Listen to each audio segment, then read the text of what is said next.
जैसा कि दोस्तों मैं आप सभी को क्लास 12th केमिस्ट्री के अंतर्गत चैप्टर 3 पढ़ा रहा हूं और हमारा जो चैप्टर 3 है वो है वैद्युत रसायन यानी कि इलेक्ट्रोकेमिस्ट्री। तो फर्स्ट पार्ट में हम लोगों ने जाना कि चालक क्या है, चालक के कितने प्रकार होते हैं। उसके अलावा हम लोगों ने जाना कि विद्युत अपघट्ट क्या होते हैं, विद्युत अपघट्ट के कितने प्रकार होते हैं और कौन कौन से कारक विद्युत अपघटन को प्रभावित करते हैं। अगर आपने वो वीडियो नहीं देखा है तो उस वीडियो का लिंक मैंने इस वीडियो के डिस्क्रिप्शन बॉक्स में दे रखा है, आप वहां पर क्लिक करके उस वीडियो को देख सकते हैं। तो वीडियो स्टार्ट करने से पहले मैं आपसे एक बात ज़रूर कहना चाहूँगा कि आप जब भी कोई वीडियो देखें, खासकर किसी भी चैप्टर के, तो वहाँ पर बेसिक से देखिएगा और ये विद्युत रसायन से जुड़ा हुआ ये जो टॉपिक है, यानी कि जितने भी टॉपिक हम लोग वैद्युत रसायन से पढ़ेंगे आप उन्हें ध्यान से देखिए और हर एक पार्ट को देखते चलिए, क्योंकि आप किसी भी पार्ट को मिस करके अगला पार्ट देखते हैं तो आगे आपको कोई भी पार्ट समझ में नहीं आएंगे। कहने का मतलब है कि ये चैप्टर एक ऐसा चैप्टर है जिसमें कि बहुत ही कन्फ्यूज़न होता है, हर टर्म अलग है, आपने कभी भी ये टर्मिनोलॉजी नहीं पढ़ा है, तो इसलिए पूरे चैप्टर को आप बहुत ध्यान से देखिए, हर टॉपिक को ध्यान से सुनते चलिए और नोट करते चलिए। तो आइए आज का वीडियो स्टार्ट करते हैं और सबसे पहला हमारा आज का टॉपिक है वैद्युत रसायन, जिसे इंग्लिश में बोलते हैं इलेक्ट्रोकेमिस्ट्री। तो रसायन विज्ञान की वह शाखा जिसके अंतर्गत रासायनिक निकायों में विद्युत धारा प्रवाहित करने पर होने वाले रासायनिक परिवर्तनों तथा रासायनिक अभिक्रियाओं द्वारा विद्युत उत्पादन का अध्ययन किया जाता है, वैद्युत रसायन कहलाता है। तो देखिए, जब आप इस चैप्टर को पूरा कंप्लीट करेंगे तो आप देखेंगे कि हमने इस चैप्टर में क्या देखा और क्या सीखा। तो जैसा कि चैप्टर का नाम है वैद्युत रसायन, यानी कि वैद्युत रसायन रसायन विज्ञान की एक ब्रांच है, एक शाखा है। यहाँ पर हम लोग एक केवल चैप्टर पढ़ रहे हैं, बट अगर देखा जाए केमिस्ट्री के हिसाब से तो यह एक पूरा ब्रांच ही है। तो जब हम इस ब्रांच को यानी कि इस चैप्टर को पढ़ेंगे तो इस चैप्टर में हम दो मुख्य बातें सीखेंगे।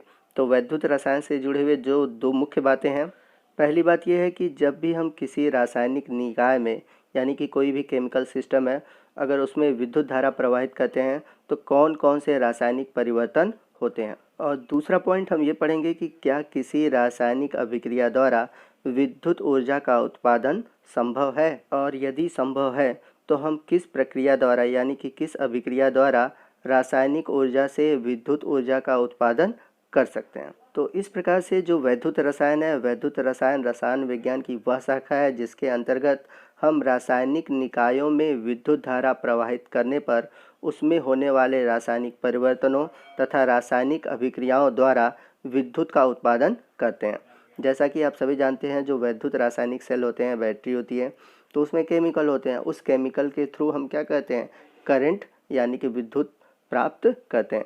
या फिर हम ऐसे भी देखते हैं कि हम किसी बैटरी को चार्ज करते हैं और उसको चार्ज करने के द्वारा हमें करंट प्राप्त होता है। तो ये कुछ ऐसे सिस्टम हैं जिनमें हम रासायनिक ऊर्जा द्वारा विद्युत ऊर्जा प्राप्त करते हैं, या फिर हम विद्युत ऊर्जा से रासायनिक ऊर्जा, फिर रासायनिक ऊर्जा से वापस विद्युत ऊर्जा प्राप्त करते हैं। तो ये सब टॉपिक हम लोग आने वाले वीडियो में समझेंगे। हमारा अगला टॉपिक है वैद्युत रासायनिक सेल यानी कि इलेक्ट्रोकेमिकल सेल। तो वैद्युत रासायनिक सेल क्या होता है, पहले आइए इसको समझते हैं। तो वह निकाय जिसमें रासायनिक अभिक्रिया द्वारा विद्युत ऊर्जा उत्पन्न होती है या फिर विद्युत ऊर्जा द्वारा उसमें रासायनिक अभिक्रिया होती है, उसे हम वैद्युत रासायनिक सेल कहते हैं। अब इस पूरे कंसेप्ट को हम इमेज के थ्रू समझेंगे ताकि आपको ईजिली समझ में आ जाए कि वैद्युत रासायनिक सेल होते क्या हैं।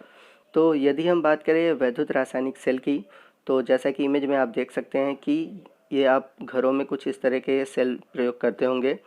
तो आप इसमें देखते हैं कि इसमें कुछ केमिकल भरे होते हैं। इन केमिकल में रासायनिक अभिक्रियाएं होती हैं और उन रासायनिक अभिक्रियाओं के थ्रू हमें विद्युत यानी कि विद्युत ऊर्जा प्राप्त होती है। यानी कि रासायनिक अभिक्रिया के द्वारा यहाँ पर विद्युत का उत्पादन होता है।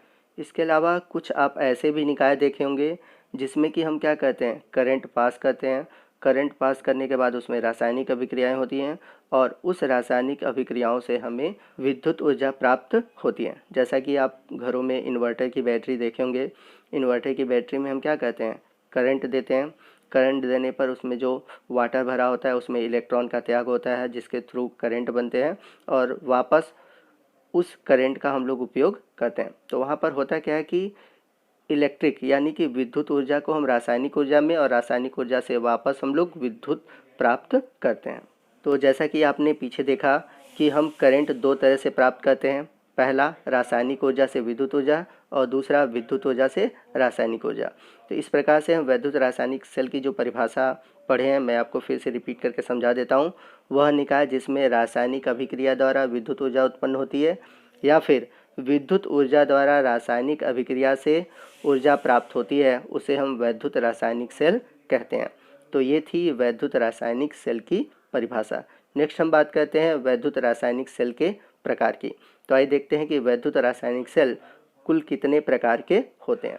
तो वैद्युत रासायनिक सेल दो प्रकार के होते हैं। पहला है गैल्वेनी सेल या उसी को हम बोलते हैं वोल्टीय सेल, और दूसरा है हमारा विद्युत अपघटनी सेल। तो आइए चलते हैं, इसमें से हम पहला प्रकार देखते हैं जो कि हमारा है गैल्वेनी सेल या फिर वोल्टी सेल। तो गैल्वेनी सेल या वोल्टी सेल क्या होता है पहले हम ये जान लें, और आज के इस वीडियो में बस हम इनको सिंपली पढ़ेंगे, आने वाले वीडियो में हम इनको डिटेल से जानेंगे। तो गैल्वेनी सेल वह सेल है जिसमें स्वतः रासायनिक अभिक्रिया द्वारा विद्युत ऊर्जा उत्पन्न होती है, और ऐसे सेल जिनमें कि स्वतः रासायनिक अभिक्रिया द्वारा विद्युत ऊर्जा उत्पन्न होती है उन्हें हम गैल्वेनी सेल या फिर वोल्टी सेल कहते हैं। जैसा कि मैंने पीछे आपको बताया था कि घरों में जो बैटरी होती है, जैसे कि हम लोग घड़ी में लगाते हैं, दीवार घड़ी में लगाते हैं, तो वहाँ पर जो बैटरी होती है वो कौन सी सेल होती है? गैल्वेनी सेल होती है। क्यों? क्योंकि उसमें स्वतः रासायनिक अभिक्रिया द्वारा हमें विद्युत ऊर्जा प्राप्त होती है, हम उसे चार्ज नहीं करते। तो इस प्रकार हम देख सकते हैं कि गैल्वेनी सेल रासायनिक ऊर्जा को विद्युत ऊर्जा में परिवर्तित करता है। तो याद रखिएगा कि गैल्वेनी सेल ऐसे सेल होते हैं जिन्हें हम चार्ज नहीं कर सकते। क्यों? क्योंकि उसमें केवल रासायनिक ऊर्जा से विद्युत ऊर्जा उत्पन्न होती है। यदि बात करें हम इसके उदाहरण की, तो इसके उदाहरण है शुष्क सेल, बैटरी, डेनियल सेल आदि। तो शुष्क सेल आपने देखा होगा कि घड़ी में जो आप लोग बैटरी यूज़ करते हैं वो शुष्क सेल है। बाइक में लगा हुआ बैटरी जो होता है वो भी आपका गैल्वेनी सेल है। फिर उसके बाद डेनियल सेल क्या होता है, इसके बारे में हम लोग आगे वीडियो में देखेंगे। तो ये है हमारे गैल्वेनी सेल। तो आने वाले वीडियो में हम डेनियल सेल को विस्तार से पढ़ेंगे, क्योंकि ये आपके सिलेबस में मेंशन है और मोस्ट इंपॉर्टेंट है, और इससे एग्ज़ाम में आपके क्वेश्चन पूछे जाते हैं, तो मोस्ट इंपॉर्टेंट टॉपिक है। तो इसे हम डिटेल में इस वीडियो में नहीं पढ़ेंगे, आने वाले वीडियो में पढ़ेंगे। नेक्स्ट हम बात करते हैं विद्युत रासायनिक सेल के अगले प्रकार की, जो कि है विद्युत अपघटनी सेल, जिसे इंग्लिश में कहते हैं इलेक्ट्रोलिटिक सेल। तो विद्युत अपघटनी सेल क्या होता है पहले ये जानते हैं। तो वह सेल जिसमें विद्युत ऊर्जा देने पर रासायनिक अभिक्रिया होती है उसे हम विद्युत अपघटनी सेल कहते हैं। जैसा कि मैंने आपको बताया कि इन्वर्टर की बैटरी है, अगर हम उसे चार्ज करते हैं तो वहाँ पर क्या होता है, विद्युत ऊर्जा से रासायनिक अभिक्रिया होती है। तो इस प्रकार हम कह सकते हैं कि विद्युत अपघटनी सेल वह सेल होता है जिसमें कि विद्युत ऊर्जा को रासायनिक ऊर्जा में परिवर्तित किया जाता है। तो आइए पूरे कंसेप्ट को हम इमेज के थ्रू समझते हैं, और इमेज के थ्रू आपको ईजिली समझ में आ जाएगा कि विद्युत अपघटनी सेल होते क्या हैं। तो जैसा कि आप इमेज में देख सकते हैं कि यहाँ पर एक निकाय लिया गया है जिसमें कि रासायनिक पदार्थ भरा हुआ है। इस रासायनिक पदार्थ को हम बोलते हैं विद्युत अपघट्य। तो विद्युत अपघट्य क्या होता है ये हमने पिछली वीडियो में पढ़ रखा है। तो जब इस प्रकार की युक्ति में जब हम विद्युत धारा प्रवाहित करते हैं तो विद्युत धारा के कारण जो विद्युत अपघट्य होते हैं वो अपने आयनों में टूट जाते हैं, यानी कि उनका अपघटन हो जाता है, और इस प्रकार हम कह सकते हैं कि यहाँ पर एक रासायनिक अभिक्रिया होती है। तो यहाँ पर हम देख रहे हैं कि विद्युत अपघटनी सेल में विद्युत ऊर्जा से रासायनिक ऊर्जा में परिवर्तन होता है, जबकि पीछे हम लोगों ने गैल्वेनी सेल में देखा कि वहाँ पर रासायनिक ऊर्जा से विद्युत ऊर्जा का उत्पादन होता है। तो ये बेसिक डिफरेंस है इन दोनों के बीच में। तो इस डिफरेंस के अलावा और भी डिफरेंस है गैल्वेनी सेल और विद्युत अपघटनी सेल में, जो कि हम आने वाले वीडियो में डिटेल से पढ़ेंगे। यहाँ पर मैंने आज के इस वीडियो में बस आपको बेसिक कंसेप्ट क्लियर करने के लिए ये वीडियो बनाया है। तो दोस्तों आज के वीडियो में बस इतना ही, मिलते हैं अगले वीडियो में अगले टॉपिक के साथ। तो अगले वीडियो में हम जानेंगे कि सेल की संरचना क्या होती है, क्योंकि ये बेसिक है और आप बेसिक समझ जाएंगे तो आपको आने वाली वीडियो में प्रॉब्लम नहीं होगी। तो हम लोग सेल की जो संरचना है वो बेसिक रूप से जानेंगे। इसके अलावा हम जानेंगे सेल अभिक्रिया के बारे में। तो सेल अभिक्रिया क्या होता है ये भी मोस्ट इंपॉर्टेंट टॉपिक है, और इससे आगे हम लोग कई रूल पढ़ेंगे। तो आपको सेल अभिक्रिया का भी कंसेप्ट क्लियर होना चाहिए। तो आने वाले जो वीडियो हैं आपके इलेक्ट्रोकेमिस्ट्री से वो मोस्ट इंपॉर्टेंट होने वाले हैं, और जैसा कि मैंने बताया था कि आप हर एक टॉपिक को सीरियल से देखते चलिए, और इस चैप्टर की मैंने एक प्लेलिस्ट बना रखी है और उस प्लेलिस्ट का लिंक मैंने नीचे डिस्क्रिप्शन बॉक्स में दे रखा है। उस लिंक पर क्लिक करके आप वीडियो को देख सकते हैं।